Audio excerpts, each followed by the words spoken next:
quero concluir essa mensagem aí. Por isso eu convido você a pegar a sua Bíblia ou também acompanhar no telão. Eu vou ler 2 primeiros versos de Juízes capítulo 7. Você pode pegar a sua Bíblia.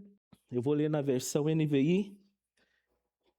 Juízes capítulo 7, dos versos 1 ao verso 2, fala assim.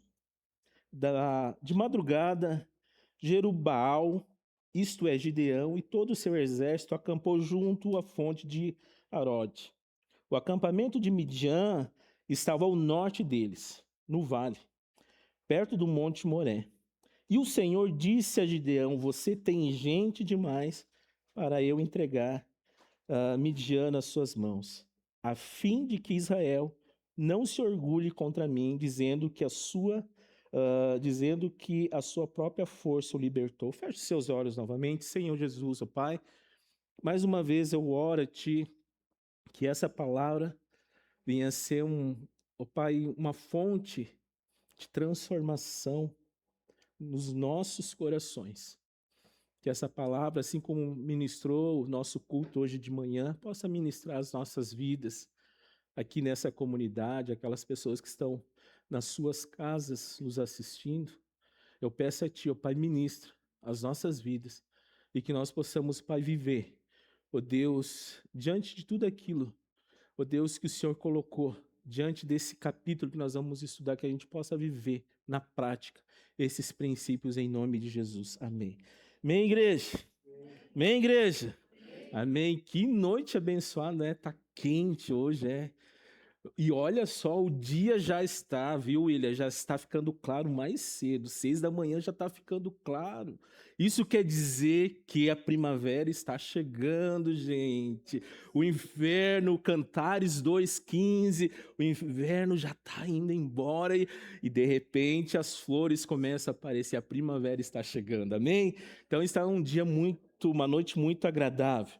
Eu quero dar continuidade aqui falando sobre essa série Improváveis.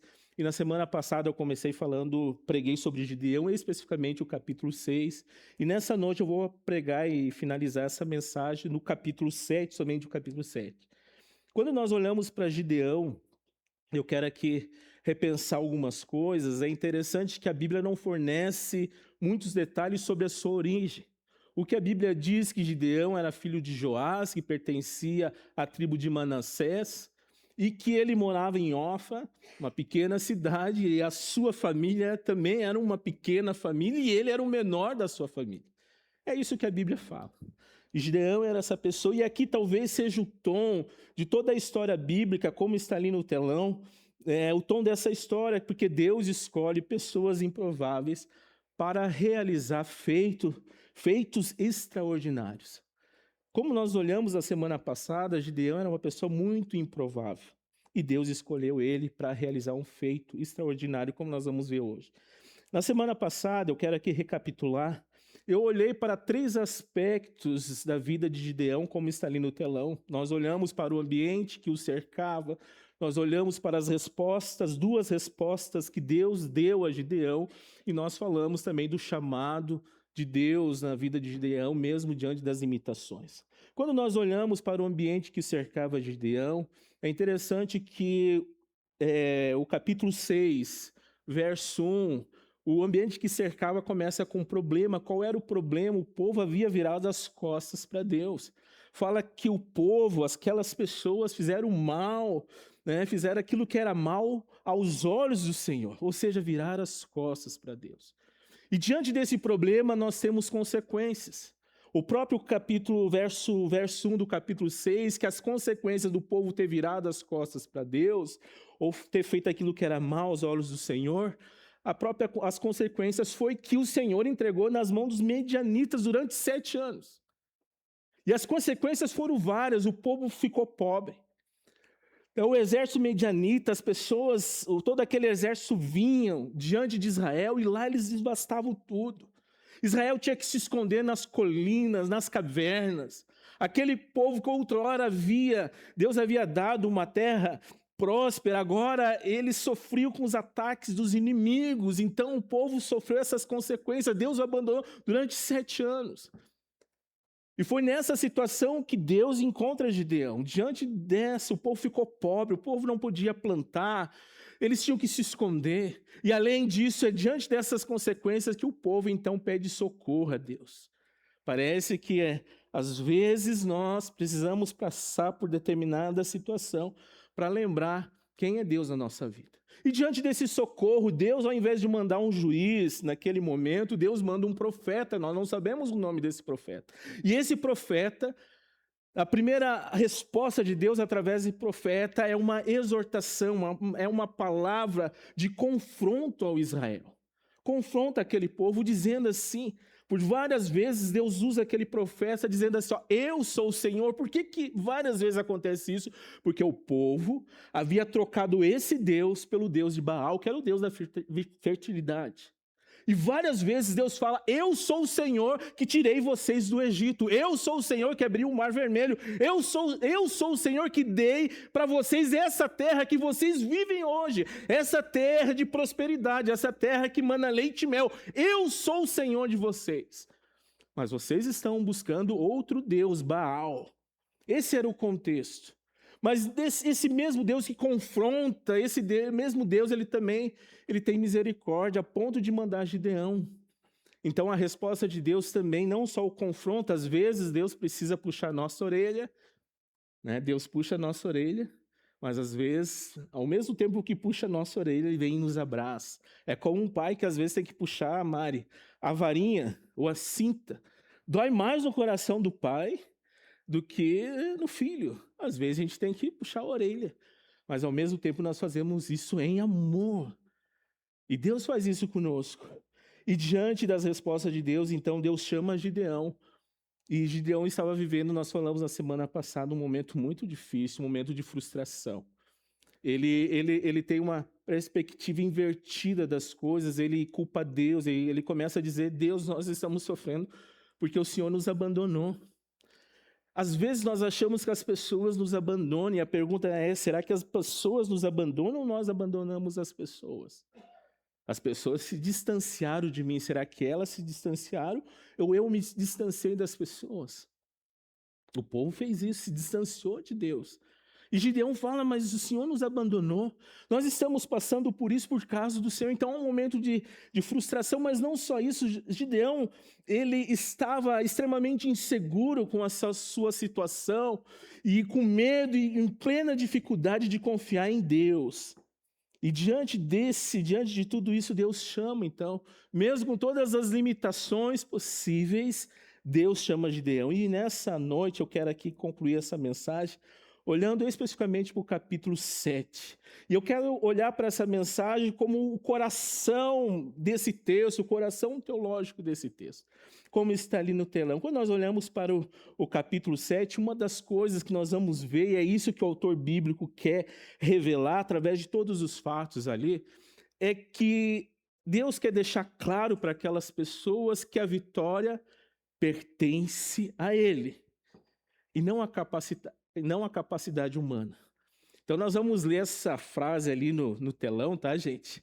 Que a vitória pertence a Ele, não à capacidade humana, tá? No 3, 1, 2, 3, a vitória pertence a Deus, não à capacidade humana. Quando nós lemos o capítulo 7, Deus deixa claro isso. Mas, ao mesmo tempo, quando nós olhamos diante desse assunto que é tão importante, é como se nós estivéssemos andando na contramão do sistema. Porque muitas mensagens ou palavras ou que são pregadas na internet, elas colocam como centro o homem. O centro é o homem. E muitas vezes nós até somos conduzidos por frases emocionais, frases de efeito, onde as pessoas falam, você é vencedor. Deus fala assim, ó, você não é cauda, você é cabeça. E nós achamos que é através de nós que as coisas acontecem. Mas o fato é que Deus deixa claro no capítulo 7 desse texto aqui, que a vitória pertencia a Ele, e não às pessoas, e não à questão humana. A verdade central aqui que Deus deixa claro que a vitória era unicamente dele. Deus chama Gideão e Deus fala assim, ó, Gideão, essa vitória tem a ver comigo. Tanto que você é um medroso, e Deus trabalhou, você é uma pessoa que se sente incapaz, a vitória pertence a mim. Essa vitória não é dos 300, como nós vamos ler. Essa vitória era de Deus, era Deus quem iria capacitar. E eu quero ler novamente os versos 1, verso 2 desse texto que está ali no telão do capítulo 7. E aí eu quero reler novamente que diz assim o texto: de madrugada, Jerubaal, e é importante lembrar que isso aqui está linkado com o capítulo 6. Porque quando Deus chama Gideão, que nós estudamos a semana passada, uma das tarefas é que Gideão destruísse um altar que o pai dele havia construído para Baal. Aí Gideão, com medo, ele chama 10 servos e vão à noite lá. E eles destroem aquele altar de Baal. De manhã cedo aparece o pessoal da cidade, mas o que aconteceu aqui? Quem fez isso? Daí fala, foi o filho de Joás. E aí eles querem matar, e aí o pai de Gideão fala assim, se Baal não pôde se defender, então deixe ele por si só. Então eles, a partir daquele momento, chamam Gideão de Jerubaal, que quer dizer que Baal que dispute com ele. Aí o texto continua dizendo isso, isto é Gideão. E todo o exército acampou junto à fonte de Horebe. É interessante que o Gideão então convoca o exército, são 32 mil pessoas. O acampamento de Midian estava ao norte deles, no vale, perto do monte Moré. E o Senhor disse a Gideão, você tem gente demais para eu entregar Midian nas suas mãos. Por fim, de que Israel não se orgulhe contra mim, a fim de que Israel não se orgulhe contra mim, dizendo que a sua própria força o libertou. Deus aqui, é interessante que ele fala para Gideão o seguinte, tem gente demais, nós vamos dar uma mexida em tudo isso, Gideão. Tem gente demais. E as contas aqui é muito simples, Gideão convoca 32 mil soldados. O soldado inimigo era 120 mil soldados. 32 mil a 120 mil soldados, nós estamos falando de um homem contra 4 soldados. Depois Deus, e a gente vai ver isso, Deus vai diminuindo cada vez mais, mas o fato é que Deus quer ensinar que era através dele, do resultado dele. Ô Wanda, eu não sei se tu se lembra uma música antiga, cara, que fala assim, acho que era a banda Koinonia, se eu não me engano. Quem tentará quando o passo forte do Senhor. Estava preparando, lembrando dessa. Quem tentará contra o braço forte do Senhor? Quem impedirá o seu agir? Quem poderá nos resistir se a palavra de vitória já foi dada a nós, gente? Se Deus está conosco, é o agir dele, se o braço forte dele está sobre nós, quem vai impedir o agir de Deus? Quem vai impedir o agir de Deus? Tem um autor que está ali no telão, ele fala assim que as vitórias alcançadas pela fé glorificam a Deus, pois ninguém é capaz de explicar como ocorreram. As vitórias que elas são alcançadas pela fé, elas precisam glorificar a Deus, elas não podem glorificar o homem. As vitórias não podem glorificar um pastor, uma igreja, seja lá o que for, a vitória pela fé precisa glorificar a Deus, é Deus. Nós testemunhamos aquilo que Deus ministra, aquilo que Deus faz no nosso coração. Se não fosse Deus, aonde nós estaríamos? E aqui eu quero olhar para 3 lições que eu aprendo diante desse texto. A primeira lição está ali no telão, é que a matemática de Deus ela é diferente da matemática humana. Meu irmão, a matemática de Deus ela é diferente do que a matemática humana. A matemática humana ela se baseia em possibilidades, a matemática de Deus se baseia no propósito. A matemática humana ela se baseia em resultados, muitas vezes. Resultados humanos. A matemática de Deus ela se baseia, está alicerçada na fé, enquanto que a matemática humana ela está alicerçada muitas vezes em coisas, naquilo que nós vemos, naquilo que nós enxergamos. E Deus aqui, muitas vezes, para mim e para você, assim como o Gideão, talvez para ele era importante ter 32 mil soldados e pensar assim, ó, 32 mil soldados eu dou conta. Já fiz as contas, tem 1 a cada 4 dá para enfrentar. Para Gideão era isso. E ele vai lá e convoca os 32 mil para a guerra. E sabe o que Deus fala? Às vezes Deus vai nos frustrar, porque ainda nós estamos na nossa dependência. Ainda nós estamos, sabe, no nosso jeito de olhar. Às vezes Deus vai nos frustrar isso. Deus fala para Gideão, tem gente demais. Aí Deus faz aquela peneira, gente. Eu sei que muitos meninos, o Bef já quis ser jogador ou não? Mais ou menos, tá? Mais ou menos. Os meninos às vezes querem ser jogador e às vezes vão fazer um teste, aí tem o tal do peneirão. Então tem 100 meninos lá que querem ser jogador do Grêmio. Nem vou falar do Grêmio, o Grêmio tá feio, deixa quieto. 100 meninos lá querem ser jogador. E eles vão então pro tal peneirão, e daquele peneirão fica 20, 80 vai embora. Deus fez isso com Gideão. Primeiro, peneira de Deus está ali no telão, são justamente aqueles que estavam tremendo de medo. Aqueles que estavam tremendo de medo. Juízes 7,3 fala assim, anuncie, pois, ao povo que todo aqueles que estiver tremendo de medo poderá ir embora. Sabe quantas pessoas vão embora? 22 mil pessoas vão embora. 22 mil pessoas. E aí eu quero fazer uma pergunta. Quem colocou essa emoção chamada medo em você? Quem colocou? Porque fala que a gente fala, medo é do diabo. Quem colocou o medo em você? Você não vai responder, irmão? O fato é que o medo, e aí eu quero olhar, o medo ele é um mecanismo de defesa, você sabia? Imagina, eu não tenho medo, então vai lá, mexe num pitbull e diz que você tem fé. Não, eu tenho fé, eu sou homem de Deus, vai lá, faz um carinho no pitbull e diz, eu tenho fé. O medo nos protege. Imagina se a gente está andando pela rua e a gente sabe que está tendo um assalto ali. Eu sou homem de Deus. Vou lá falar com o assaltante. Não. Primeira coisa, bate aquele medo e traz proteção para nós. O medo nos protege, gente. Então, o medo é um mecanismo de defesa, né, que Deus colocou para nós. Todavia, existe um outro tipo de medo, que é o medo que nos leva a uma incredulidade. E aqui o texto traz 2 palavras bem interessantes. Ele cita o medo e, ao mesmo tempo, na verdade, pessoas tremendo de medo. É um estado que mexia com o corpo físico daquelas pessoas. É mais ou menos como você está com frio na sua casa, extremamente frio, e não tem estufa, e não tem nada que aqueça, e você treme. Aqueles 22 mil soldados saíram com a espada, eles tremiam. E Deus fala assim, todos aqueles que estão tremendo de medo, manda para casa. E foi 22 mil homens que foram para casa. Isso porque muitas vezes o medo, gente, ele contagia. Assim como o sono contagia, sabia? Fica no lado de uma pessoa que tem sono do teu lado, abre a boca, fecha. De repente tu abre a boca, fecha. Quando estão os dois dormindo um do lado do outro. Assim. O medo, ele contagia. E esse princípio aqui, Moisés já tinha aplicado ele lá em Deuteronômio 20, verso 8. Olha o que diz assim, quando eles estão descrevendo.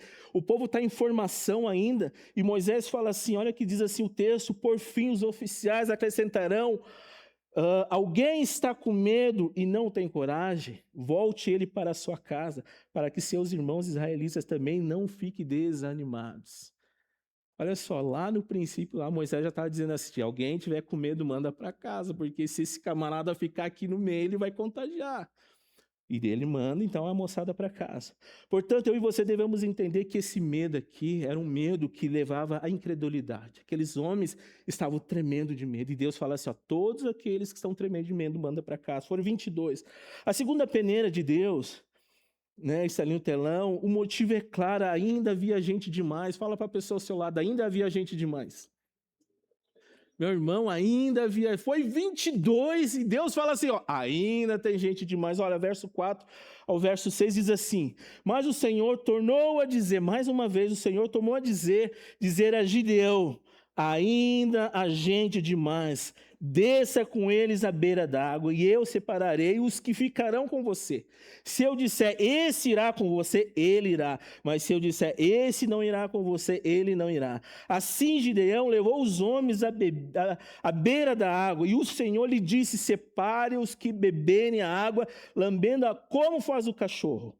aqueles que se ajoelharem para beber. O número dos que lamberam a água, levando-o com as mãos na boca, foi 300 homens, e todos os demais se ajoelharam para beber. E aí Deus separa mais 9.700 homens, sobra 300. E esse texto aqui me deu uma dor de cabeça, porque, gente, eu queria entender por que os caras eram igual o cachorro e beber. E aí eu mando mensagem para algumas pessoas de plantão, alguns teólogos de plantão, para entender esse negócio aqui. Porque a maioria das mensagens, Alcides, desse texto, vai dizer assim, ó, que os 300 eram capazes. Eram os mais espertos, eram os mais prudentes, eram os que estavam bebendo água, estavam tomando e segurando a espada. A maioria fala sobre isso. E o pior de tudo é que o texto não fala isso. E aí mandei mensagem para o nosso queridão Diogo, mandei mensagem para o pastor Vanderlei, mandei mensagem para como é que é esse negócio aqui? E aí não adianta a gente querer forçar o texto que ele não fala. O texto é claro, havia muita gente. E aí eu quero compartilhar um insight meu, só meu, e não está na Bíblia aqui, eu quero deixar claro, eu não estou ensinando a ser heresia, mas eu quero compartilhar um insight desse texto aqui. Conversando sobre a expressão, especificamente com o pastor Vanderlei, ele chamou a atenção sobre lamber como um cachorro. E o cachorro, e aqui alguém que gosta de cachorro sou eu, tá, gente? Não me leve a mal, tá? Mas lá atrás, o cachorro não era bem-vindo assim. Como hoje, as pessoas têm cachorro dentro de casa, e dorme com o cachorro, e come com o cachorro, chama o cachorro de filho, o sangue de Jesus tem poder. Eu não entendo chamar cachorro de filho, marmanjão, é filho. Se ele é filho, também é filho do cão. Não é uma coisa leva a outra. Não, gente, chamar cachorro de filho. Cachorro é cachorro. Por mais bonitinho, por mais que ninguém. Cara. Então, naquele tempo, os cachorros não eram bem vistos. É algo assim que. Né, algo meio estranho, assim. A verdade é que talvez, e aí é o insight que eu quero aqui compartilhar, assim, pensando sobre esse texto, talvez Deus deixou os mais, literalmente, improváveis. Os mais improváveis. Aqueles que, como Davi, sabe quando Davi, o Samuel vai lá e o pai apresenta todos os filhos, e tem um ali que não está, e ele fala, mas está faltando alguém, quem? Tem um pastor lá, cuidando de ovelha. É esse aí. É o mais improvável. E aí eu penso que esse texto aqui, talvez, esses 300 que Gideão, então, Deus separa, sejam os mais improváveis. Tim Keller vai dizer o seguinte, a natureza humana é tal que se houver a mínima chance de nos gabarmos no nosso trabalho, faremos exatamente isso. Quando achamos que merecemos o crédito por nosso próprio resgate, e libertação, roubamos de Deus a exaltação que Ele merece receber. Muitas vezes nós queremos roubar de Deus aquilo que Ele merece receber.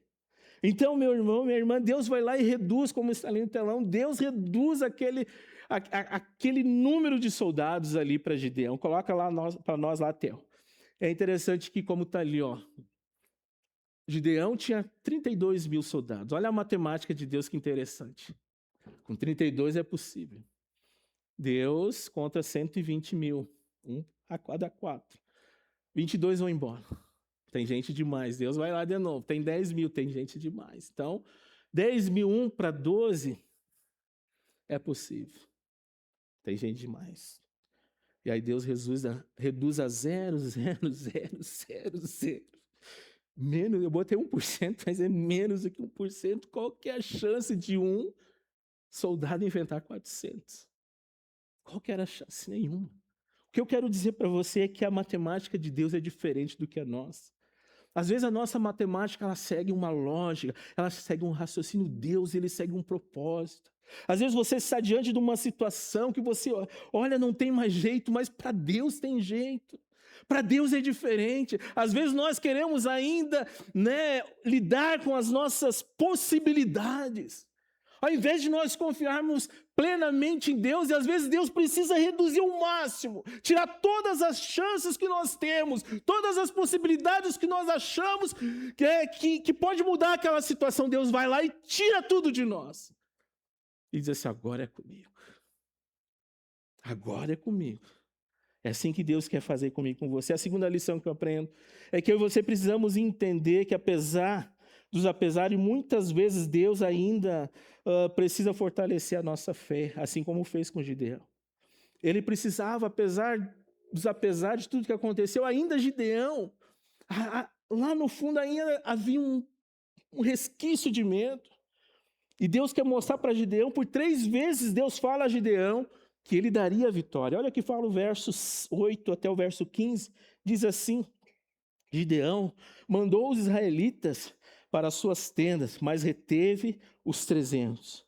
E esses ficaram com as provisões e as trombetas dos que partiram. O acampamento de Midian ficava abaixo deles no vale. Verso 9, naquela noite o Senhor disse a Gideão: levante-se e desça ao acampamento, pois vou entregá-lo nas suas mãos. É a 4ª vez que Deus fala isso a Gideão.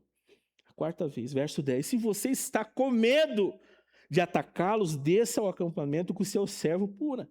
E ouça o que estiverem dizendo. Depois disso, você terá coragem para atacar. Então, ele e seu servo pura desceram até os postos avançados do acampamento. Verso 12. Os medianitas, os amalequitas e todos os outros povos que vinham do leste haviam se instalado no vale.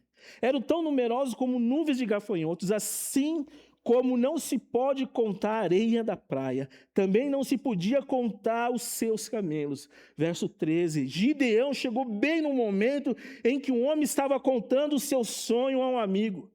E aí o homem fala assim: tive um sonho, dizia ele, um pão de cevada vinha rolando dentro do acampamento medianita e atingiu a tenda com tanta força que ela tombou e se desmontou. Verso 14, então seu amigo respondeu: não pode ser outra coisa senão a espada de Gideão, filho de Joás, o israelita. Deus entregou os medianitas e todo o acampamento nas mãos dele. E quando Gideão ouviu isso, uau!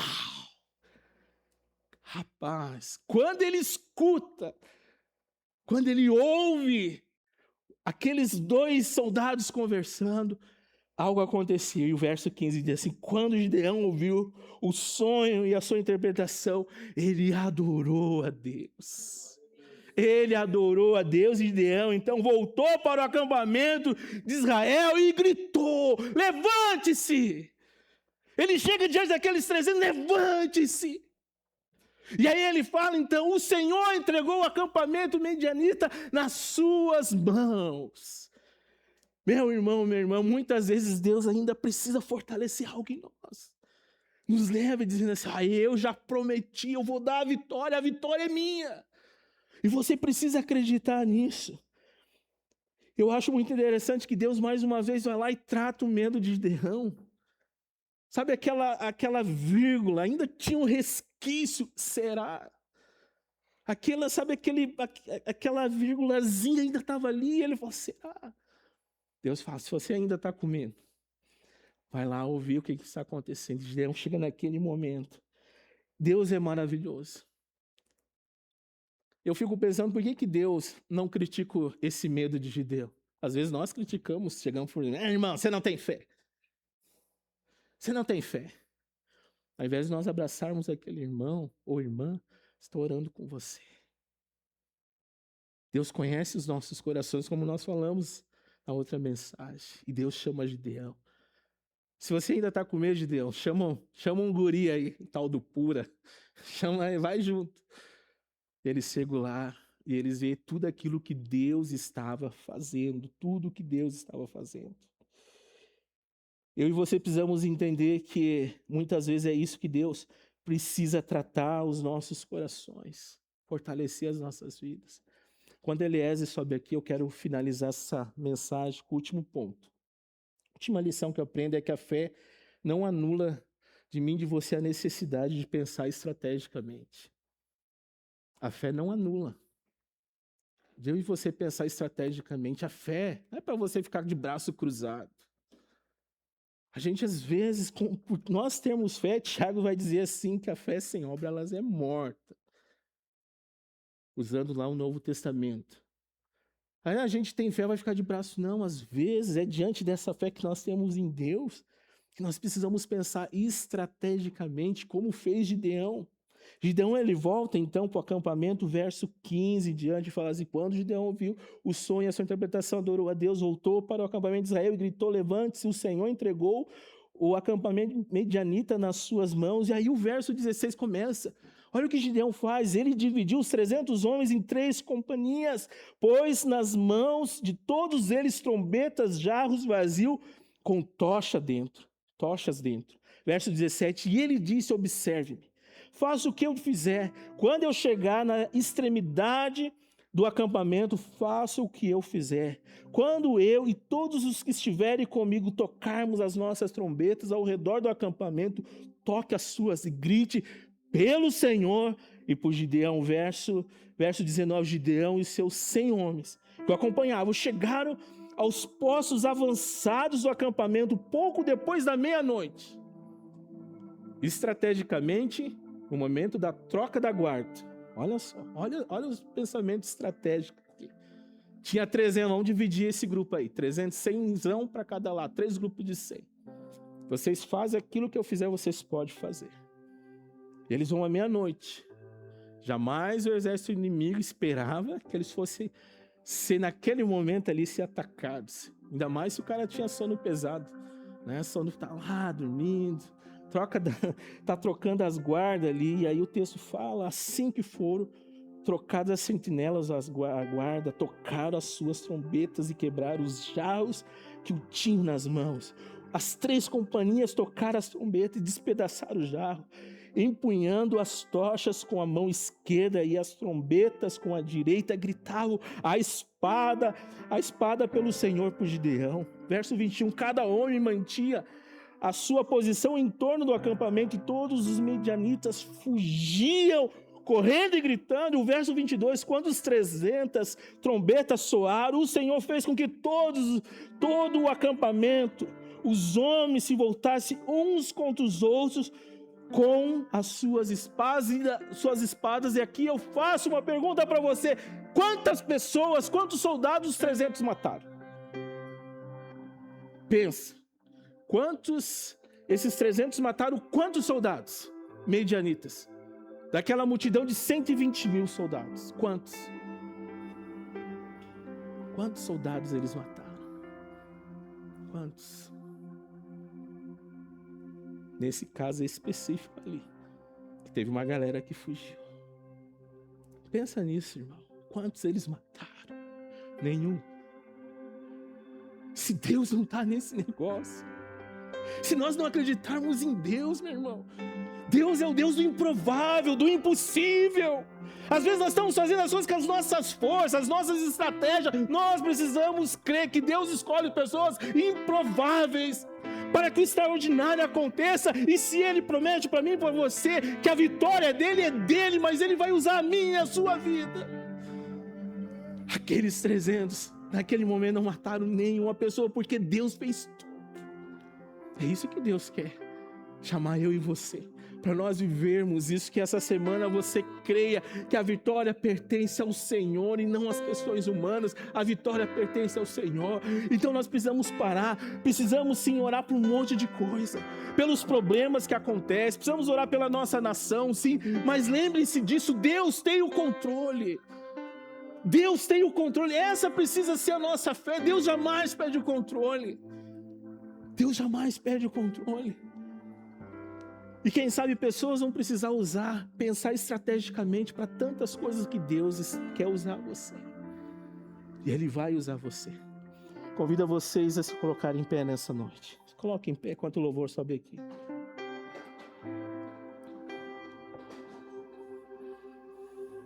Tem uma frase ali no telão: fé não significa deixar de pensar. Significa pensar estrategicamente, agir com sabedoria e confiar que Deus fará aquilo que somente Ele pode fazer. Fé é isso.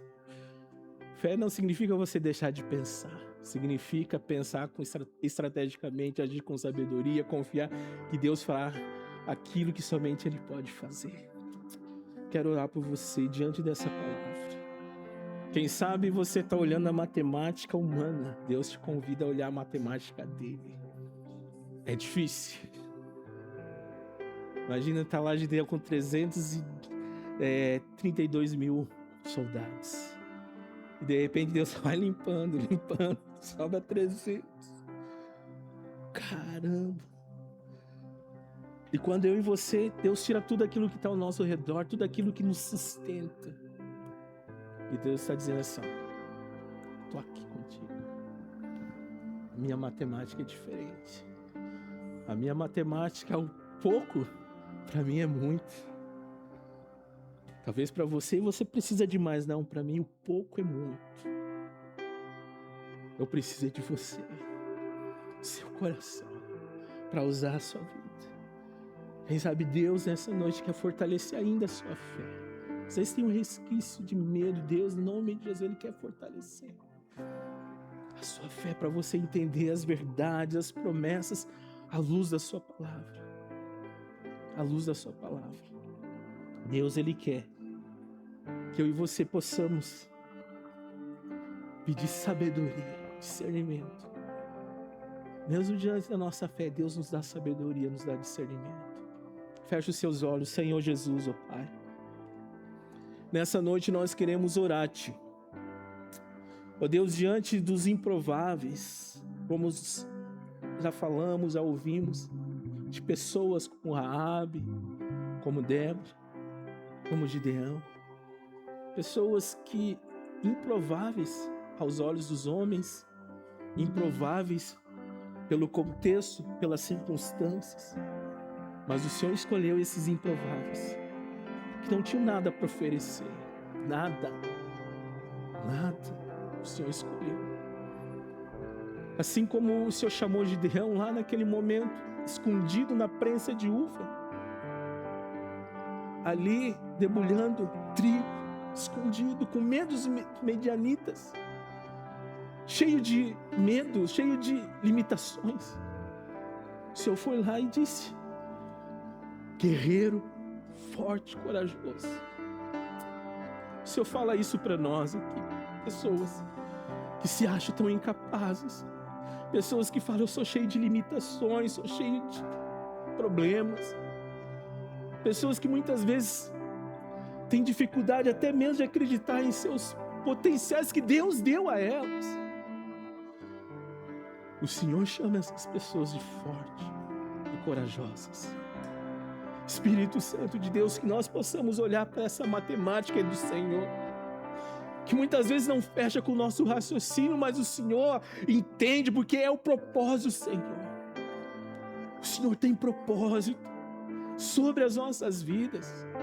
Espírito Santo de Deus, e nessa noite eu peço a Ti, que nós possamos olhar para a Sua matemática, mesmo quando nós se sentimos que estamos sozinhos, o Senhor está conosco. Como o Senhor falou para Gideão, eu estou com você, eu estou dando essa vitória a você. Que nós possamos, ó Pai, ser fortalecida a nossa fé no Senhor, e que nós possamos nessa noite sair daqui com essa certeza, que a vitória pertence ao Senhor, que a vitória pertence ao Senhor, que a vitória pertence ao Senhor. Essa vitória não é minha, não é do meu intelecto, não é da minha força. Não, a vitória pertence ao Senhor. É através do Senhor, é através do Senhor, da presença do Espírito Santo de Deus, é através de Deus. Ela pertence ao Senhor. Por isso, Espírito Santo de Deus, vem estar curando pessoas nessa noite. Questões, pensamentos, ó Pai. E que essas pessoas possam ser instrumento do Senhor, aonde que elas estão. Na sua casa, no seu lar, nos seus ambientes. Que elas possam ser instrumentos do Senhor, Pai. Em nome do Pai, em nome do Filho, em nome do Espírito Santo de Deus. Aleluia.